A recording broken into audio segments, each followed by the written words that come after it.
Shalom, bien-aimés dans le Seigneur. Nous bénissons le Seigneur pour cette opportunité qu'il nous donne de partager aujourd'hui. Alors, pour ceux qui ont leur Bible, prenez avec moi Jean chapitre 12 et nous allons lire le verset 23 à 26. Jean chapitre 12, 23 à 26. La Bible dit, Jésus leur répondit, l'heure est venue où le Fils de l'homme doit être glorifié. En vérité, je vous le dis, si le grain de blé qui est tombé en terre ne meurt, il reste seul. Mais s'il meurt, il porte beaucoup de fruits. Celui qui aime sa vie la perdra, et celui qui hait sa vie dans ce monde la conservera pour la vie éternelle. Si quelqu'un me sert, qu'il me suive. Là où je suis, là aussi sera mon serviteur. Si quelqu'un me sert, le Père l'honorera. Amen. Bien-aimés, ça fait déjà aujourd'hui, je crois, la 3e séance que nous partageons sur de qui es-tu serviteur? De qui es-tu serviteur?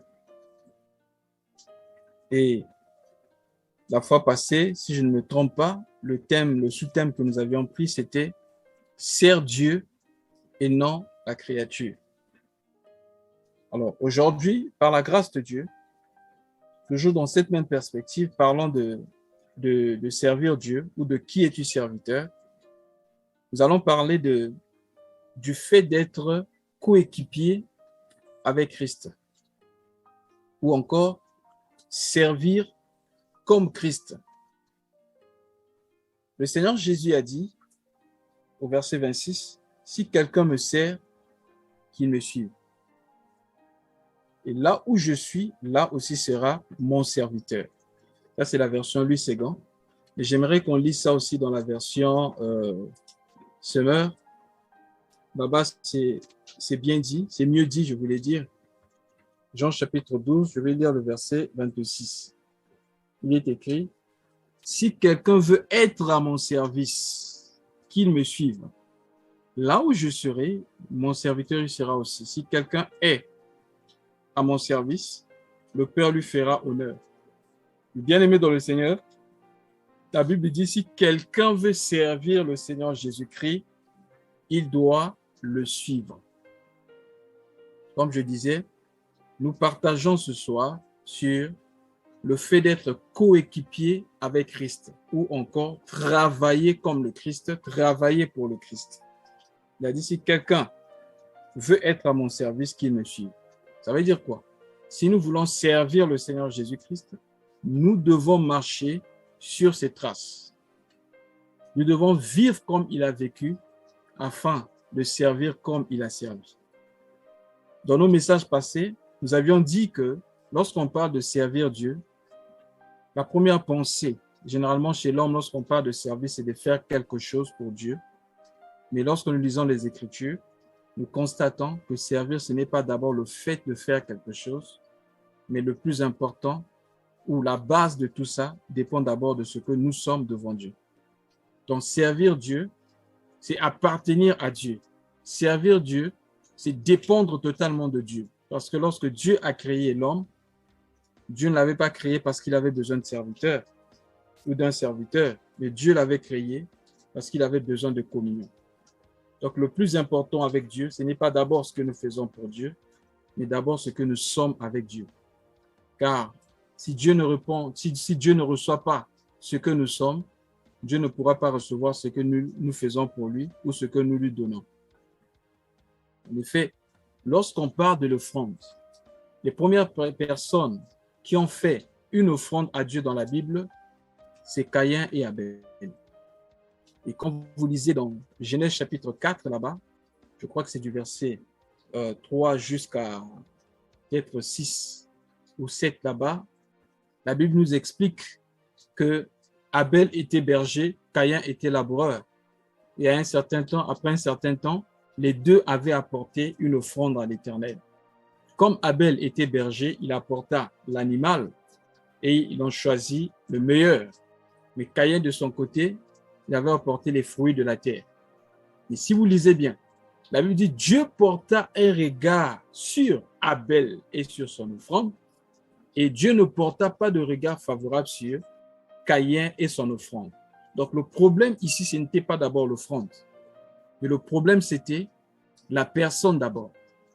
Le problème, ce n'était pas ce que ces hommes-là avaient apporté à Dieu, mais le plus important, c'était d'abord ce que ces gens avaient fait ou faisaient pour Dieu. Voilà pourquoi c'est très important, frère. Avant de servir le Seigneur ou de chercher d'abord à servir, nous devons bien aimer regarder d'abord à notre vie. Le Seigneur Jésus a aussi placé ce principe dans Matthieu chapitre 5, je pense, du verset 23 au verset 24. Il dit, si tu es debout, tu veux faire ton offrande. Là, sur place, sur l'autel, tu te souviens que quelqu'un a quelque chose contre toi, ne fais pas d'offrande. Va d'abord te réconcilier avec cette personne et ensuite viens pour présenter l'offrande. Donc, le plus important chez Dieu, frère, ce n'est pas d'abord ce que nous donnons à Dieu. Ce n'est pas ce que nous faisons à Dieu, mais ce que nous sommes devant Dieu. La même chose revient dans 1 Samuel chapitre 15, versets 22 à 23. Lorsque le prophète Samuel se présentait au roi Saül, qui avait désobéi, mais en disant que si je désobéis, c'est parce que j'avais pris ces offrandes que je veux offrir à l'Éternel. Et là, le prophète Samuel va dire, Dieu ne trouve pas de plaisir à l'offrande. Mais ce que Dieu veut, c'est d'abord notre obéissance. L'obéissance vaut mieux que les sacrifices. Malheureusement, de nos jours, nous trouvons plus de chrétiens qui sont prêts à se sacrifier et à sacrifier, mais qui ne veulent rien savoir en ce qui concerne l'obéissance. Vous trouvez par exemple quelqu'un à qui on dit par exemple de pardonner, il refuse de pardonner, mais cette personne est prête à jeûner pendant 40 jours. Bien-aimé dans le Seigneur, le plus important, ce n'est pas le sacrifice, mais l'obéissance à la parole de Dieu.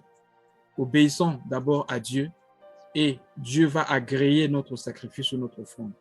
Mais si nous n'obéissons pas à Dieu, nos sacrifices seront multipliés par 0. Parce que Dieu ne reçoit pas des sacrifices des incrédules. Dieu ne reçoit pas des sacrifices livrés ou encore donnés par des gens qui ne l'aiment pas. Donc, voilà pourquoi le Seigneur Jésus a dit, si quelqu'un veut me servir, qu'il me suive, qu'il marche sur mes traces. Donc, de qui es-tu serviteur? Le Christ, la Bible dit qu'il a servi dans la maison comme fils. Christ était le serviteur de Dieu. Ça veut dire que nous aussi, nous devons servir Dieu. Malheureusement, nous trouvons dans l'Église plus de gens qui se servent de Dieu, mais qui ne servent pas Dieu. C'est-à-dire que pour eux, la piété est utilisée comme un moyen pour obtenir. C'est-à-dire que Dieu n'est pas le point final. Dieu n'est pas le but à atteindre pour eux, mais Dieu est un moyen pour eux, pour atteindre leur but dans la vie. Et le but, généralement, ce sont des choses charnelles, des choses éphémères. Ils viennent à Dieu parce qu'ils veulent obtenir quelque chose auprès de Dieu. Mais ils ne veulent rien savoir en ce qui concerne le Dieu qu'ils veulent, auprès de qui ils veulent obtenir des choses. Ils veulent des dons, mais ils ne veulent pas du donateur. Ils veulent de la puissance, mais ils ne veulent pas du Tout-Puissant. Voilà pourquoi l'Église est faible aujourd'hui. Bien-aimés, nous devons l'aimer plus que tout. La Bible dit, lorsqu'on a posé la question à Jésus sur les commandements, il dit, tu aimeras l'Éternel ton Dieu de tout ton cœur, de toute ton âme et de toutes tes forces. Voilà le premier. Et le second qui lui est semblable, tu aimeras ton prochain comme toi-même. Bien-aimés dans le Seigneur, nous devons l'aimer plus que tout. Nous devons le chérir, le chercher plus que tout. Car il est écrit dans Matthieu 6, 33, cherchez premièrement le royaume des cieux et sa justice, alors le reste vous sera donné par-dessus. Malheureusement, aujourd'hui, les gens cherchent plus le reste. Ils ne veulent rien savoir en ce qui concerne le royaume. Voilà pourquoi l'Église est faible. Bien-aimés dans le Seigneur, travailler pour Dieu ou travailler avec Christ, c'est suivre les pas de Jésus-Christ. Être engagé dans la même mission que le Christ. Avoir les sentiments qui étaient en Jésus-Christ. Puis l'apôtre Paul a écrit ça dans Philippiens chapitre 2, verset 5. ayez en vous les sentiments qui étaient en Jésus-Christ. Et il parla de ces sentiments, il a résumé ça en parlant de l'humilité. Si nous voulons servir Dieu, si nous servons Dieu, nous serons humbles, comme le Christ était humble. Servir, c'est marcher avec Christ. Cela signifie suivre la même direction que Christ, aller dans la même direction que le Christ, faire ce que Christ peut faire et ne pas faire ce que Christ ne peut pas faire. Et lorsque nous regardons la vie de Christ, quels furent ses sentiments ou quel était le sentiment central de sa vie? Et cela est révélé dans Colossiens chapitre 3, versets 1 à 3 ou à 4. La Bible dit, si donc vous êtes ressuscité avec Christ, cherchez les choses d'en haut où Christ est assis, car vous êtes morts et votre vie est cachée avec Christ en Dieu. Aspirez aux choses d'en haut et non à celles qui sont sur la terre. Voilà les sentiments qui étaient en Christ. Aspirons-nous aux choses d'en haut ou nous regardons aux choses de la terre? Bien-aimés dans le Seigneur, servir Dieu signifie faire ce que Christ faisait. Quelle fut la mission de Christ sur la terre? Lisons un peu 1 Jean chapitre 3. Quelle fut la mission de Christ sur la terre? 1 Jean 3, la Bible dit au verset 7. 1 Jean chapitre 3, le verset 7. Petits enfants, que personne ne vous séduise. Celui qui pratique la justice est juste, comme lui-même est juste. Verset 8. Celui qui pêche est du diable, car le diable pêche dès le commencement. Le Fils de Dieu apparu afin de détruire les œuvres du diable. Vous voyez ça? Le verset 8. Le Fils de Dieu apparu afin de détruire les œuvres du diable. Ça veut dire quoi? Si nous servons le Seigneur, nous aurons comme mission de détruire les œuvres du diable. C'est-à-dire détruire tout ce qui est des ténèbres. Voilà pourquoi, étant venu dans le monde, il disait lui-même, il disait, je suis la lumière du monde. Mais juste avant de partir, il a dit à ses disciples, vous êtes la lumière du monde. Ça veut dire que toi et moi, nous sommes la lumière du monde. Et l'apôtre Paul va plus loin en disant que nous sommes une lettre écrite. Ça veut dire quoi? Nous sommes une lettre que Dieu transmet à ce monde. Comme nous sommes la lumière, Dieu nous utilise comme des lettres. Lorsqu'on regarde notre vie, on peut lire la parole de Dieu.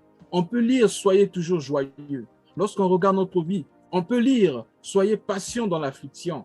On peut lire « Soyez toujours en paix avec tous les hommes ». Malheureusement, certains chrétiens deviennent des obstacles à d'autres personnes pour le royaume.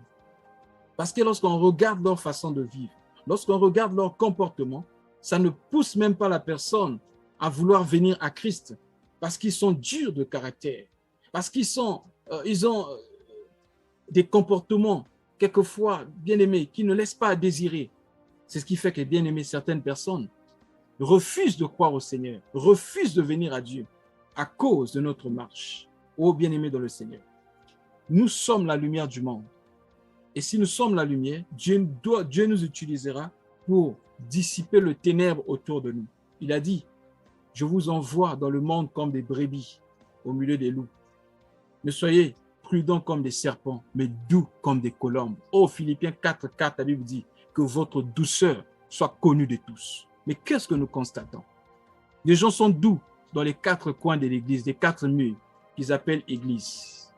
Mais regardez comment ces gens vivent dans leur maison. Ils parlent en langue à l'église, mais lorsqu'ils utilisent leur langue maternelle à la maison, ils sont incapables d'insulter. Tu vois une sœur très douce à l'église qui parle en langue, dès qu'elle arrive à la maison, elle insulte son mari. Dure de caractère, très impoli envers la belle famille. Ô bien-aimé de le Seigneur. La Bible dit, de la même bouche devrait-il sortir de l'eau douce et de l'eau amère? Non, il ne devait pas être comme ça. Voilà pourquoi nous devons être, avant de chercher à faire. Donc, aider Christ, soutenir Christ, être l'aide de Christ, bien-aimé dans le Seigneur, nous devons manifester Christ autour de nous. Car au commencement, la Bible dit, Dieu dit, il n'est pas bon que l'homme soit seul. Alors je lui ferai une aide semblable à lui. Bien-aimé, nous avons été créés pour être l'aide semblable à Christ. Parce que l'homme du commencement, c'est l'image de Christ. Ève avait été créée afin, bien-aimé, de manifester Christ. Car la Bible dit, Christ est l'image de Dieu et l'homme est l'image de Christ, l'Église, plutôt, Christ a été créé à l'image de Dieu, Christ est l'image de Dieu, l'Église est l'image de Christ. Donc, lorsqu'on nous regarde, nous devons refléter, bien-aimé, Christ. Nous devons montrer aux hommes ce que Christ est, ou ce que Christ pouvait être s'il était sur terre. Bien-aimé dans le Seigneur, parce que nous devons éclairer ce monde. Mais malheureusement, nous voyons le contraire. Vous trouvez parmi ceux qui prétendent être enfants de Dieu la calomnie, la médisance, les querelles, les animosités, les divisions, etc. Vous comprenez que ces gens ne marchent pas avec le Christ, parce que Christ n'est pas divisé.